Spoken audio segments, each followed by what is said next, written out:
What's up, gamers? You have TigerChainsaw. In my last couple of videos, I have been reviewing the Borderlands series. I've done the first game, the second game, and I did the pre-sequel. Now, I love the first two games, but the pre-sequel really started to show cracks in the series. But because that was developed by 2K Australia, I was hoping that Borderlands 3 would get back to the original humor and all of the fun of the first two Borderlands. Unfortunately, I was wrong. I was very wrong about that, and because of that, I'm done with the Borderlands series. After number 3, I have stopped playing it. I'm not going to be playing number 4, and I have no interest in anything to do with Tiny Tina's Wonderland. So I just wanted to say that before I get into this review that I don't like trashing games. I don't like ripping them apart, but I feel like sometimes enough is enough, and when a game comes out that really puts a sour smell to a series, it's got to be called out for it, and that's what I'm going to be doing with Borderlands 3 in my review, and it sucks because I loved this series. Now, if you are a first-time viewer on this channel, go ahead and hit that sub button, or if you just haven't yet, hit that sub button because it really helps my channel grow. I've got tons of game reviews all the way from the 80s, 90s, 2000s, all the way up to the PS5, and you can catch all of that stuff on this channel, including my previous Borderlands reviews. All right, let's head back to the Borderlands universe and see why Borderlands 3 falls so flat. Developer Gearbox Software and publisher 2K Games released Borderlands 3 in 2019 for the PS4 and Xbox One. After Borderlands, the pre-sequel saw less than favorable reviews from gamers, would the series get back on track and reach the peak of the series as it did with Borderlands 2, or would the developers fail to produce a game that the fan base craved? Does the franchise deserve to be put into a vault after Borderlands 3? Yeah, unfortunately it does, but it's not going to be anytime soon, so let's go ahead and get into this review, starting with the plot, but be warned, spoilers are ahead.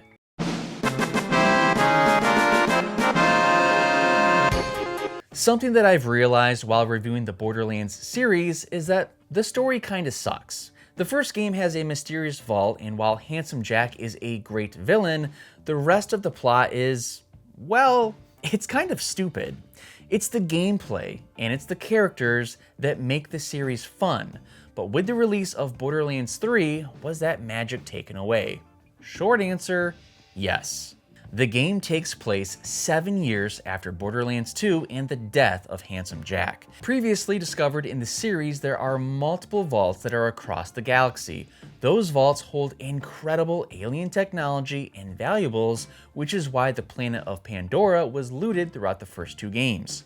There's one vault that is supposedly better than the rest, and of course, that vault is called the Great Vault. This vault is so great that it has garnered the attention of super evil twins consisting of Troy and Tyreen, who make up the Callisto twins. Now here's the first fault in Borderlands 3. These twins are lame. They remind me of a whiny Anakin Skywalker or emo teens who are pissed at the world because they aren't popular. Troy is the weaker of the twins and he latches onto his sister for power, which further makes their relationship even weirder. The Callisto twins now run all of the bandits, the psychos, and the midgets. Whoops! I mean tinks! Gearbox has deemed the term midget offensive and replaced it with the term tink, which honestly I think sounds even more offensive. Again, this is an issue where Borderlands clearly caved to the PC culture that invaded the games during this era. I loved Borderlands and Borderlands 2 for their humor and depiction of characters. Borderlands 3 is censoring its own humor by calling the beloved midget fighters tinks. Anyway, the Callisto twins need to be stopped, so 4 new Vault Hunters are recruited to help the Resistance. None of these characters grabbed a hold of me or my co-op partner during our playthrough. Instead of being excited to play as a character, we each reluctantly chose one. In the first game, I played as Roland, a badass soldier, and my friend played as Brick, who frankly is as dumb as a bag of bricks, but he's a big brute. In the second game, I picked Axton, who could control drones, and my friend picked Salvador, who was a gun fanatic. As previously stated in other reviews, the pre-sequel is where the series went downhill, and it was here where the characters felt forced, and we became less excited to play as them. I played as Wilhelm, and my friend played as Nisha. Borderlands 3 features an all-star PC cast of characters. I picked to play as Zane, who was some weird Irish-sounding guy, and my friend picked Mose, a small girl that can jump into a mech suit. One of the playable characters was a robot named FL4K, and that character was non-binary. You need to get used to this type of stuff because there's going to be a lot of those things in Borderlands 3. Anyway, let's get to something that I liked about Borderlands 3. This was the continuation of the previous characters from the franchise. The series has always done a great job of including former characters, and Lilith is the leader of the resistance that you join. You'll also see Brick, Reese, and of course fan favorite Claptrap.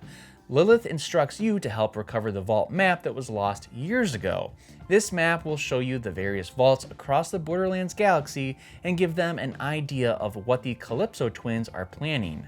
Surprise, surprise, the twins steal the map and take off for the first vault, which is located on the planet Promethea. Long story short, the twins will use you every time it's convenient as you do their dirty work only for them to drop in and steal or kill someone in your party. The main goal throughout the entire game is to unlock the Great Vault by collecting keys for it. Near the end, you meet Typhon, who is the father of the twins. But he actually turns out to be a good guy. Typhon admits that he tried to protect the twins, but they rebelled against him. Typhon also helps you collect the keys and opens up the Great Vault before he is killed by Tyreen. The final showdown is Tyreen combining with the Vault monster, and after you defeat her, Lilith sacrifices herself to save the entire planet against Ellipse, which is a moon that is pulling Pandora apart. So while most of the Borderlands games don't have a great plot, Borderlands 3 also continues this trend, but with the characters being so unlikable, the humor gone, it really soured the experience. Just wait till I get into the gameplay elements of hearing some of this dialogue and the missions that you have to go on.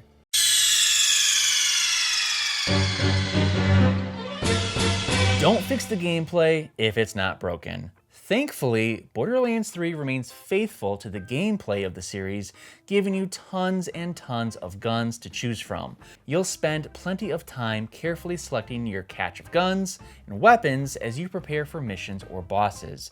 It is so much fun to test them out as every gun is unique, carrying a different type of bullet, effect, or hidden powers. Some guns may look ordinary, but don't judge a gun until you've used it in battle. It was fun to travel across the galaxy and visit different planets other than Pandora. Each planet or area has tons to explore, and there's so many missions and side missions to help you power up yourself as you progress throughout the main story. But you wanna know what really sucks? And I didn't experience this until Borderlands 3. Oh my god, there is so much lag. It might take 20 seconds to pull up your menu if you are playing in co-op mode. Seriously, I would set my controller down and scratch my ass as I waited for the menu to come up. When you do get to a boss fight, it's obvious that it's coming. You'll have all the telltale signs, including ammo and health machines, a save machine, and then a drop to a lower area where the boss is waiting. When you see the formula, it's easy to prepare yourself for the encounter.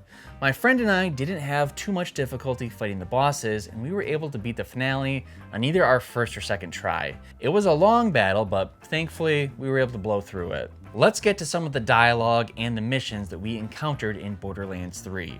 Some of the writing and the dialogue of these characters were so cringe that we literally muted the TV as we played this game. We put our own music list on, and for about 5 hours, we would just play Borderlands on complete mute. It's unfortunate because, again, the humor is such an integral part of the series, but a lot of that humor was replaced with writing that just wasn't funny, and the characters were even worse.